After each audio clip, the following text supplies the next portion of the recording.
مگر محمد بن سلمان جب سے اقتدار میں آئے ہیں ناظرین، ان کی پہلے دن سے یہ پالیسی رہی ہے کہ وہ اپنے تمام انڈے امریکی ٹوکری میں نہیں رکھنے جا رہے۔ اس معاہدے پر یقینی طور پر واشنگٹن اور تل ابیب میں اضطراب پایا جاتا ہوگا، خطرے کی گھنٹیاں بج رہی ہوں گی۔ اس لیے دفاعی مبصرین کا خیال ہے کہ پاک سعودیہ دفاعی معاہدے کی مضبوطی کے لیے یہ ضروری ہے کہ چین بھی کسی نہ کسی طرح اس معاہدے کا حصہ بن جائے، اور یہ ناممکن بھی نہیں ہے۔ لیکن سوال یہ پیدا ہوتا ہے کہ کیا سعودی عرب اتنے بڑے پیمانے پر پالیسی شفٹ کے لیے تیار ہے؟ اس سوال کا جواب آنے میں بھی کچھ وقت لگے گا۔ اگر چین بھی اس معاہدے میں شامل ہو جاتا ہے تو پھر یہ کھلم کھلا پیغام ہوگا کہ سعودی عرب جو ہے وہ اب چین روس کیمپ کا گریجولی حصہ بننے جا رہا ہے۔ محمد بن سلمان نے پاکستان سے معاہدہ کر کے دنیا کی واحد سپر پاور کو ڈائریکٹلی یا انڈائریکٹلی یہ پیغام دیا ہے کہ وہ مستقبل میں پوری طرح نہیں تو جزوی طور پہ چینی کیمپ کا حصہ بن سکتا ہے۔ اگر مستقبل میں ایسا ہوتا ہے تو خطے کی سیاست میں یہ ایک بڑا زلزلہ پیدا ہونے کا امکان ہے، اور میرا خیال ہے کہ پھر آبویسلی اس کا جو کریڈٹ ہے وہ پاکستان کی فوج کو جائے گا، اور سعودی عرب کو اپنی ساری پالیسی پہ ریویو کرنا پڑے گا، دوبارہ غور کرنا پڑے گا۔ یہ خطے کی سیاست میں ایک طرح سے بھونچال پیدا کر دے گا۔ اچھا ناظرین، پاک سعودی معاہدہ جو ہے وہ ایک اور لحاظ سے بھی بہت اہم ہے۔ پچھلے کچھ عرصے میں سعودی عرب اور بھارت کے درمیان بھی تعلقات بہت تیزی کے ساتھ بڑھے تھے۔ سعودی عرب نے بھارت میں $100 ارب سرمایہ کاری کا معاہدہ بھی کر رکھا ہے، آپ نے سن ہی لیا ہوگا اس وقت۔ سعودی عرب کے پاکستان کے ساتھ اس طرح کے معاہدے سے دہلی میں بھی پریشانی بہت بڑھ گئی ہے۔ ظاہر ہے اس معاہدے پر اسرائیل بھی چپ نہیں بیٹھے گا۔ اب بھارت کے لیے بھی ایک فیصلہ کن مرحلہ ہوگا کہ اس نے اسرائیل سے تعلق برقرار رکھنے کے لیے کیا عرب ممالک سے تعلقات کی قربانی دینی ہے۔ یہ کوئی آسان فیصلہ نہیں ہوگا، کیونکہ کروڑوں بھارتی جو ہیں وہ عرب ملکوں میں ملازمتیں کرتے ہیں۔ پاک سعودی عرب معاہدے نے اس صرف خطے میں ہی نہیں دنیا کی سیاست میں بھی ہلچل مچا دی ہے۔ مگر یہ بھی دیکھنے کی ضرورت ہے کہ اس پاک سعودی معاہدے پر اس کی روح کے مطابق عمل ہوتا ہے یا نہیں، یا اس معاہدے کو صرف اسرائیل اور امریکہ پر دباؤ ڈالنے کے لیے استعمال کیا جاتا ہے۔ یہ بھی آنے والے دنوں میں پتہ چل جائے گا۔ لیکن جس انداز میں اس معاہدے کو ایگزیکیوٹ کیا گیا ہے، اس معاہدے پر یعنی آغاز کیا گیا ہے، وہ یہ بتاتا ہے کہ سعودی عرب بھی اس حوالے سے بہت زیادہ سنجیدگی کا مظاہرہ کر رہا ہے، اور بہت زیادہ وہاں پہ خوشی کا مظاہرہ کیا جا رہا ہے۔ پاکستان میں شاید اس انداز میں اس طرح اس معاملے کو ریسیو نہیں کیا گیا، لیکن سعودی عرب میں، سعودی عوام میں، سعودی حکومت دونوں جگہ پہ اس معاہدے کو بہت زیادہ خوشی کے ساتھ ویلکم کیا گیا۔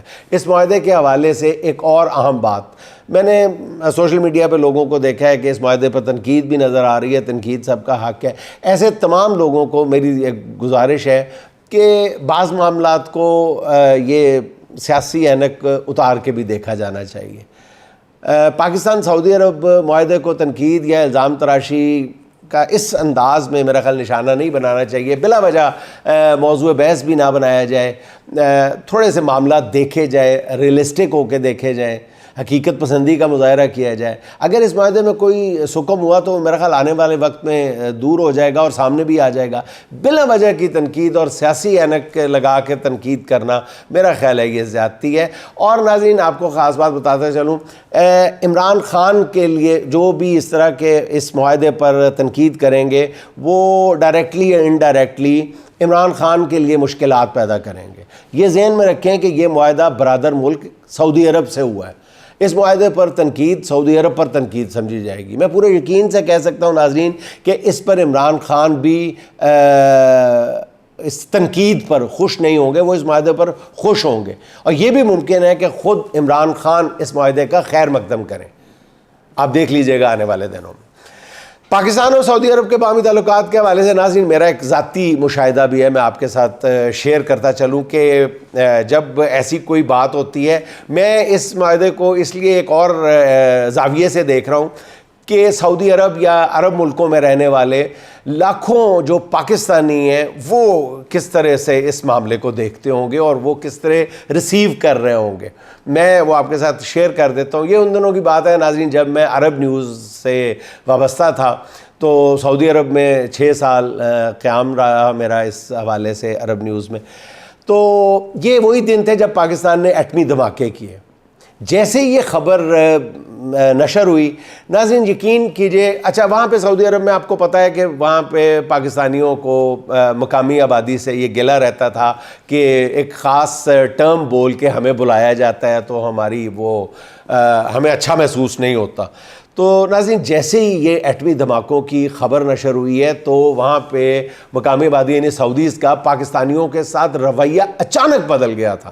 وہ پاکستانیوں کو سڑکوں پہ, گلیوں پہ, بازاروں میں, شاپنگ پلازاز میں روک روک کے ان کے ماتھے چومنے لگے تھے. وہ خوشی سے دیوانے ہو گئے تھے. وہ سمجھتے تھے کہ ہم نے یہ ایٹمی دھماکہ کیا ہے, سعودی عربیہ نے کیا ہے.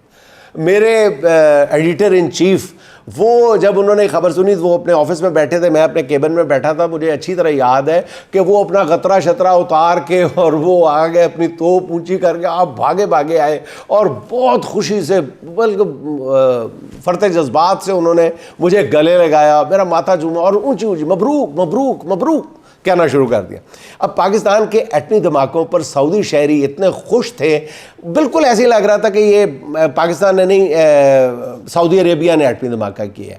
اور اس کے بعد پاکستانیوں کو ایک عرصے تک بہت زیادہ عزت کی نگاہ سے دیکھا جاتا رہا. اب جو پاکستان نے سعودی عرب سے یہ دفاعی معاہدہ کیا ہے, ہو سکتا ہے کہ اس کے بعد بھی سعودی عرب کے عوام میں اس طرح کی محبت کی ایک لہر اٹھے, جو میرا خیال ہے کہ اٹھے گی. اور یہ دفاعی معاہدہ آگے چل کر دونوں ملکوں میں معاشی اور سرمایہ کاری کے معاہدوں کا باعث بھی بن جائے.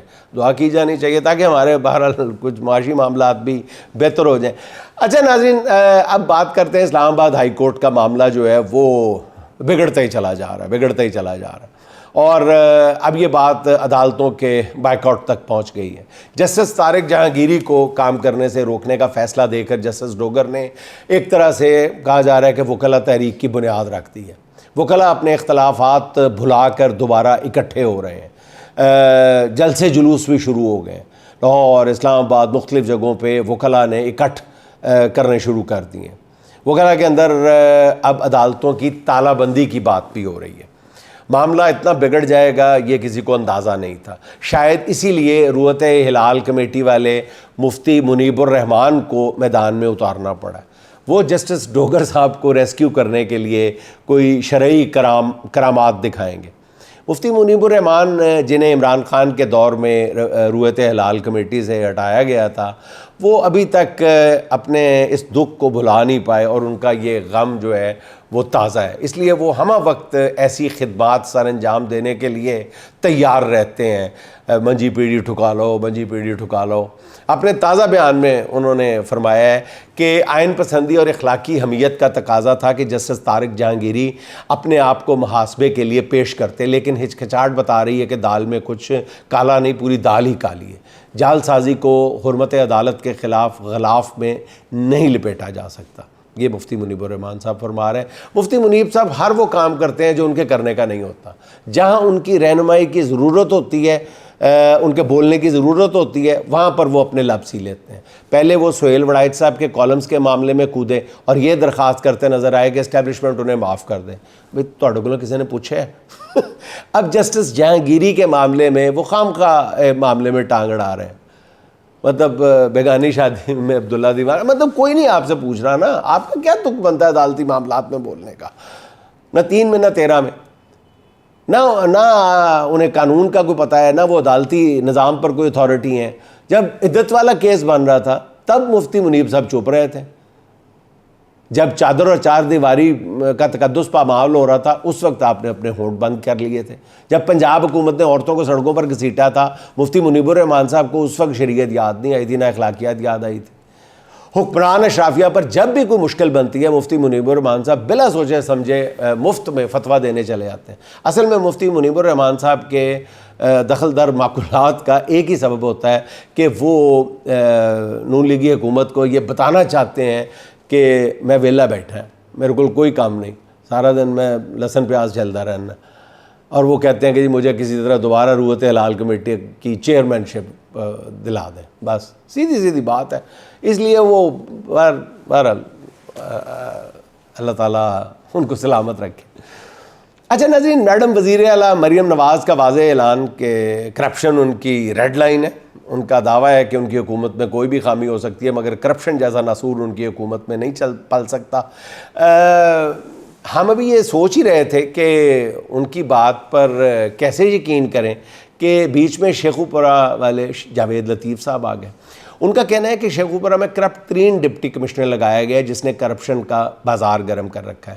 جاوید لطیف مزید کہتے ہیں کہ شیخوپورہ میں پبلک ہیلتھ ڈپارٹمنٹ میں 50 ارب روپے کی کرپشن کی گئی ہے جس کے ملزم بھی پکڑے گئے مگر 50 ارب روپے کرپشن کرنے والے 1.5 ارب روپے دے کر چھوٹ گئے.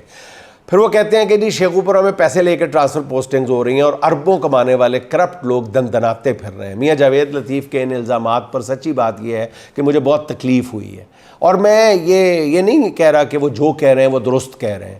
وہ اکثر و بیشتر جو ہے وہ جب ان کو کوئی مقامی طور پہ کوئی تکلیف ہوتی ہے تو بھی وہ الزام تراشی شروع کر دیتے ہیں. اس لیے میں یہ نہیں کہہ رہا کہ وہ جو کہہ رہے ہیں ٹھیک کہہ رہے ہیں. ایسی بات لیکن میرے ذہن میں آتی ہے کہ پی ٹی آئی کا کوئی رہنما کر دیتا تو ہم کہتے ہیں کہ ان پی ٹی آئی والوں کا تو کام ہی اچھے بھلے کام میں کیڑے نکالنا ہے. لیکن بہرحال اگر جاوید لطیف نے کیا جو نواز شریف کی کچن کیبنٹ کے بہت امپورٹنٹ رکن ہے تو وہ ایسی باتیں کیوں کر رہے ہیں؟ حیرت تو ہوتی ہے نا. میڈم وزیر اعلیٰ جب سیلاب متاثرین کی خدمت کے لیے نہ دن دیکھ رہی ہیں نہ رات دیکھ رہی ہیں، ایسے میں جاوید لطیف صاحب کو یہ کیا سوجی؟ تو میڈم وزیر اعلیٰ صاحبہ آپ خود دیکھیں کہ آپ پر براہ راست ہی آپ کی حکومت پر الزام لگایا ہے اور بڑا سنگین الزام لگایا ہے، تو آپ کو کچھ تو جواب دینا چاہیے یا انکوائری کال کرنی چاہیے. میں تو اس بات پر حیران ہوں کہ میڈم وزیر اعلیٰ یہ سب کچھ برداشت کیسے کر رہی ہیں. مطلب کرپشن کے بدترین الزامات کے باوجود جاوید لطیف کی باتوں پر ابھی تک کوئی رد عمل سامنے نہیں آیا. اگر ان کی جگہ پھر میں وہی بات کروں گا تحریک انصاف کا کوئی رہنما کرپشن کے ایسے الزامات لگانے کی جرت کرتا تو پھر دیکھتے کہ اس کا کیا اثر ہوتا. اس لیے میرا جاوید لطیف صاحب کو مشورہ ہے کہ وہ بھی احتیاط کریں اور کرپشن سے پاک پنجاب حکومت کو داغدار کرنے کی کوشش بالکل نہ کریں. نہ بھائی جان، اس طرح کا کام نہ کرنا. اچھا ناظرین، ابھی لوگ اسی پریشانی سے نہیں نکلے تھے کہ 4 اور 5 مرلے کے مکانات پر پنجاب حکومت نے پراپرٹی ٹیکس لگا دیا ہے. اب پتہ چلا ہے کہ گھر کے اندر آنے والی بلکہ پلنے والی ہر چیز پر بھی ٹیکس لگے گا. تازہ خبر یہ ہے کہ لوگوں نے جو گھریلو طوطے پالے، یہی لفظ استعمال کیا گیا، گھریلو طوطے رکھے ہوئے ہیں، ان پر بھی ٹیکس لگا دیا جائے گا. پنجاب حکومت نے ان کے یہ اعلان کر کے ان لوگوں کے ہاتھوں کے طوطے اڑا دیے. نئے قانون کے مطابق گھریلو طوطوں کی رجسٹریشن لازمی ہے. ویسے مجھے حیرت ہے کہ حکومت کو ابھی تک گھریلو طوطوں کی تعداد کا بھی نہیں پتہ اور خود اتنے پالے ہوئے ہیں جو مطلب دن رات ٹیں ٹیں کر رہے ہیں اور پھر بھی ان کو رجسٹریشن کی ضرورت ہے حکومت کو. گھریلو طوطوں کو تو آپ اتنا پیار کرتے ہیں تو پھر ان کی رجسٹریشن کی ضرورت مطلب چھ معنی دارت، مجھے نہیں پتا کہ اس کا کیا مطلب ہے. اب سنا یہ کہ قانون کے مطابق گھر کے جو پالتو طوطوں پر 1000 روپیہ ٹیکس ادا کرنا ہوگا. اب یہ بھی نہیں وضاحت کی گئی طوطا خود بول کے وہ پیسے اکٹھے کرے گا، بسوں میں مانگ کے اکٹھے کرے گا یا اس کا مالک دے گا. قانون بہرحال فوری طور پر نافذ العمل ہے اور جس کی خلاف ورزی پر قانونی کارروائی بھی ہوگی. اچھا ناظرین، جس طرح حکومت ٹیکس وصولی پر ہوتا رہی ہے، میرا خیال ہے کہ اگلی جو باری ہے وہ پالتو بلیوں اور کتوں کی ہوگی. پالتو جانوروں پہ ٹیکس کے بعد ان جانوروں کی ویکسینیشن کے نام پر بھی نیا ٹیکس لگ سکتا ہے. ہو سکتا ہے کہ اس کے بعد حکومت جو ہے وہ چوہا شماری کا کوئی قانون نافذ کر دے. پالتو جانوروں سے فارغ ہونے کے بعد پھر کھانے پینے کی چیزوں کی طرف بریانی ٹیکس لا دے. جس گھر میں ہفتے میں 2 بار بریانی بنی ہے اس پر 1 پلیٹ پر جو ہے وہ بریانی سرکاری خزانے میں جمع کرانی ہوگی. اس طرح نیاری ٹیکس لگ جائے گا، کھیر ٹیکس، مٹن قورمہ متنجن ٹیکس لگ جائے گا. اور آخر میں پھر یہ بھی ہو سکتا ہے کہ جی 60 سال سے زیادہ عمر کے افراد پر ایکسٹرا لائف جینے کا ٹیکس لگا دیا جائے. کیا کہا جا سکتا ہے. اچھا ناظرین، چلتے چلتے کومل جوہیا کیا تازہ کلام سن لیں. سینے میں ہجر یار کے گھاؤ کے باوجود، سینے میں ہجر یار کے گھاؤ کے باوجود، جینا تو ہے نا ذہنی دباؤ کے باوجود، جینا تو ہے نا ذہنی دباؤ کے باوجود. کیا جانے کب جلال میں آ جائے سیل آب، کیا جانے کب جلال میں آ جائے سیل آب، دریا سے ڈر رہی ہوں میں ناؤ کے باوجود، پھر کہا لگانا پڑا زندگی کے ساتھ، آواز میں نمی کے رچاؤ کے باوجود۔ ایک شام لوٹ آیا پرندہ شجر کے پاس، آوارگی سے خوب لگاؤ کے باوجود، دنیا میں اس سے بڑھ کے کوئی بھی نہیں عزیز، اوروں کی سمت اس کے جھکاؤ کے باوجود، اوروں کی سمت اس کے جھکاؤ کے باوجود۔ ناظرین خوش رہیں، خوش رکھیں، آپ سے ملاقات ہوگی انشاءاللہ اگلے ولاگ میں۔ اللہ حافظ۔